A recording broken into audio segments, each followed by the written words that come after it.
नमस्कार साथियों, दृश्यम क्लासेस में आपका स्वागत है। एक बार फिर मैं ओंकार यादव आपके साथ हूँ। संधि प्रकरण को लेकर के संधि प्रकरण के अंतर्गत हमने पिछले वीडियो में संधि के बारे में समझा कि समझी क्या है। संधि के प्रकार देखे, संधि, स्वर संधि, व्यंजन संधि, विसर्ग संधि। स्वर संधि के पांचों भेद को हम पढ़ रहे हैं, जिसमें से दीर्घ संधि और गुण संधि को हम पढ़ चुके हैं। दीर्घ संधि में जैसा कि आपको बताया था कि सजातीय स्वरों का योग होता है और उससे जो विकार उत्पन्न होता है वो दीर्घ रूप में होता है। गुण संधि में जो स्वर होते हैं उसमें जो प्रथम प्लस के पहले यही स्वर रहेंगे और बाद में जब रहते हैं ई या ई होने से ए बनता है और ऊ या ऊ होने से औ बनता है। अब हम वृद्धि संधि पढ़ेंगे। वृद्धि संधि, ये भी स्वर संधि का एक भेद है। स्वर संधि के 5 भेद होते हैं, जैसा कि आपको बताया था। वृद्धि का सूत्र है आ या आ के बाद में ए या आई होने पर आई हो जाता है। इसी प्रकार के बाद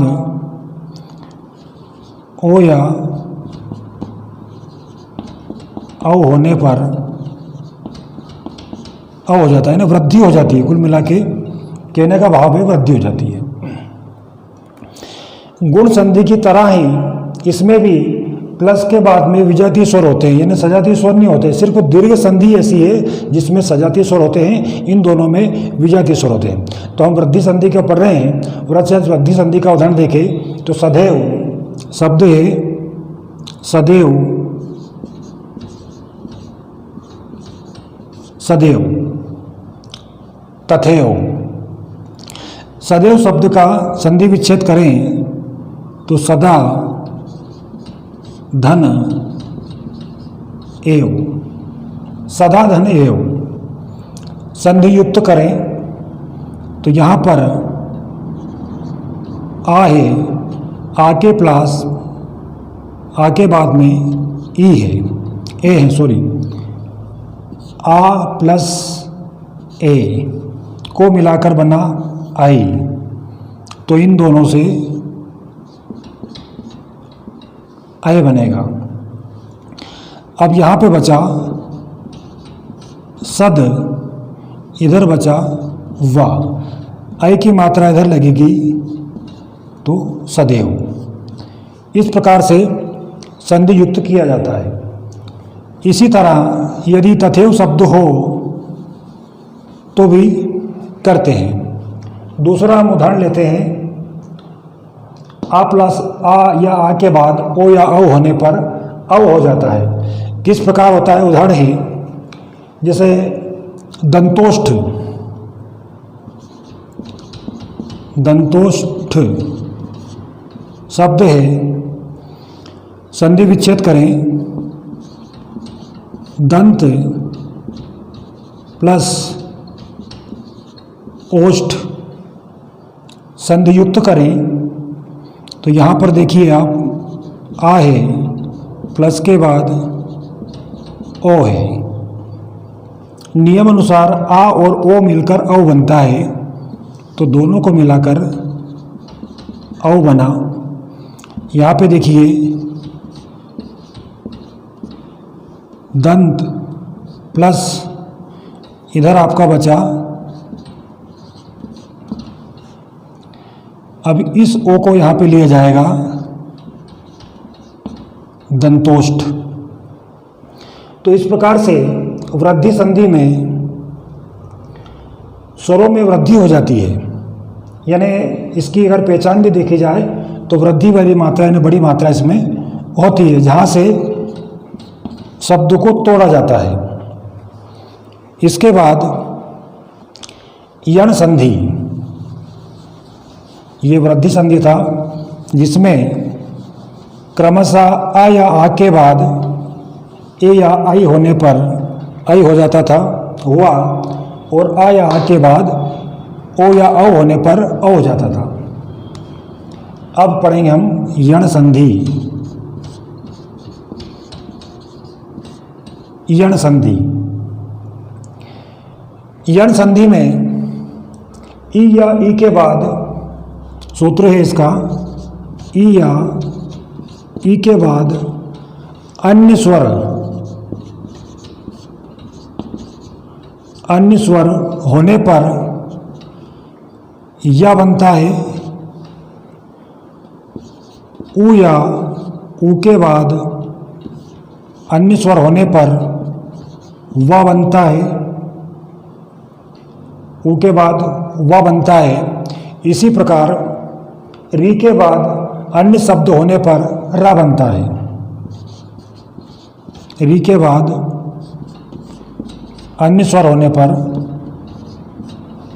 रा बनता है। आपको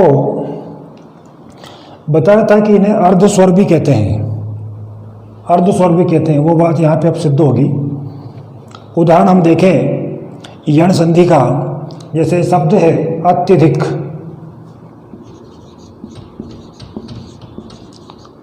अत्यधिक, अत्यधिक का संधि विच्छेद करें,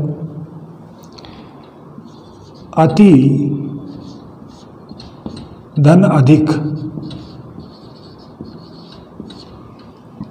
अति धन अधिक, संधि युक्त करें, यहाँ पर ई है, धन के बाद आ है। नियमानुसार अन्य स्वर ई के बाद होने पर या बनता है, तो दोनों से मिलकर या बना। फिर से युक्त करने के लिए अत, इधर बचा धिक। अब या शब्द है, या जो वर्ण है यहाँ पर लिखेंगे तो हो जाएगा अत्यधिक, अत्यधिक। दूसरा है वा को लेकर के, तो उदाहरण है स्वच्छ, स्वच्छ,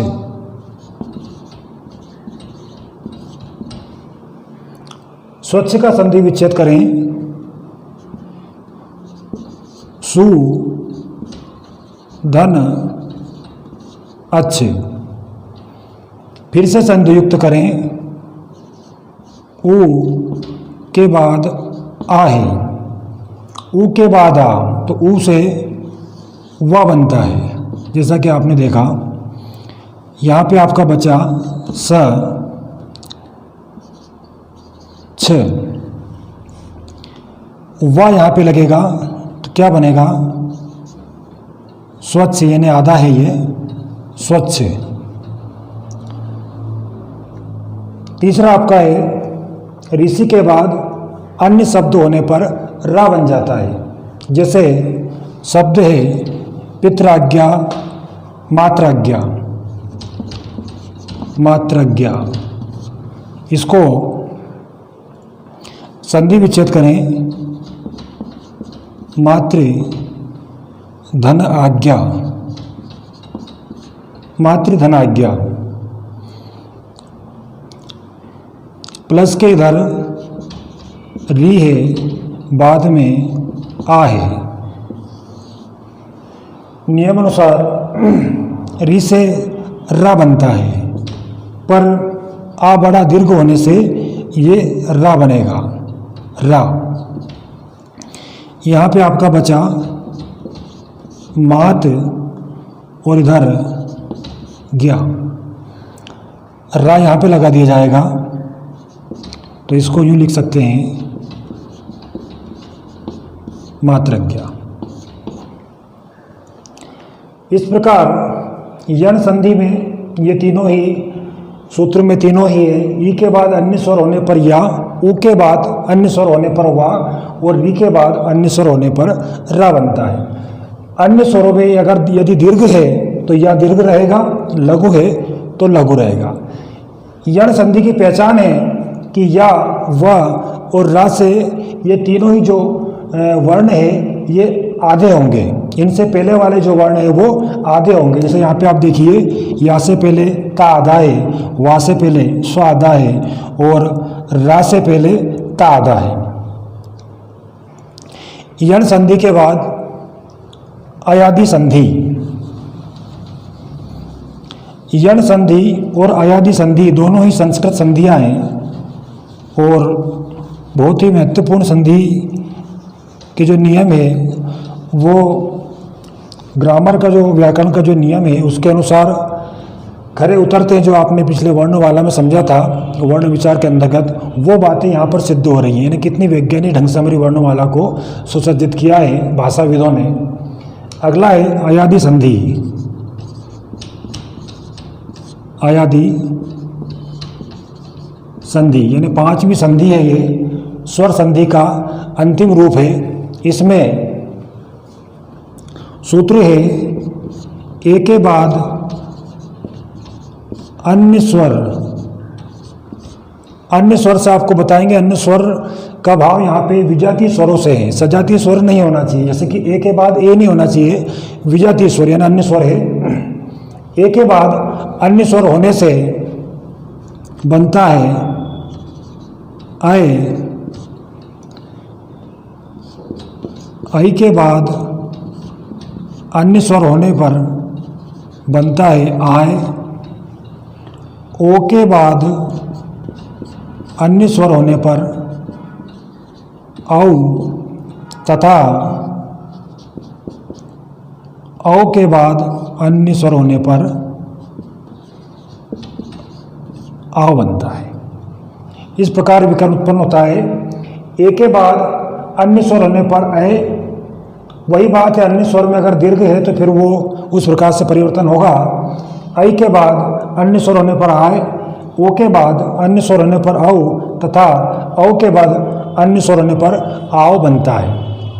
आइए उदाहरण देखें। जैसे नयन। नयन, नयन जो शब्द है इसका विच्छेद करें तो ने धन अन, ने धन अन। अब जो हमारे द्वारा संधि विच्छेद किया गया है ये सही है या नहीं, इसको फिर से संधि युक्त करके देखते हैं। अगर फिर से यही बनता है तो इससे स्पष्ट हो जाएगा कि हमारा सब किया गया संधि विच्छेद सही था। ए में ए है प्लस आ। ए और आ यानी अन्य स्वर मिलकर बनता है आपका आय। आय फिर से संधि युक्त करते हैं ना, क्योंकि हमने इसमें से ए निकाल लिया है, इधर है ना। ना हलंत युक्त इसलिए क्योंकि इसमें से हमने ए निकाल लिया है, उधर आ इधर ले लिया था, इस कारण से यहाँ पे बचता है ना। तो इसमें हम आय ऐड करेंगे तो ना में आ मिलाया तो हलंत हट गया और या यहाँ पे लिख देंगे नयन। इस प्रकार से फिर से हमें उसी शब्द की प्राप्ति हो जाती है। मतलब हमारा किया गया जो संधि विच्छेद था वो ठीक था, क्योंकि संधि युक्त करने पर फिर से हमें उसी शब्द की प्राप्ति हुई है। दूसरा है ए प्लस आई प्लस अन्य शब्द होने पर आय बनता है। आय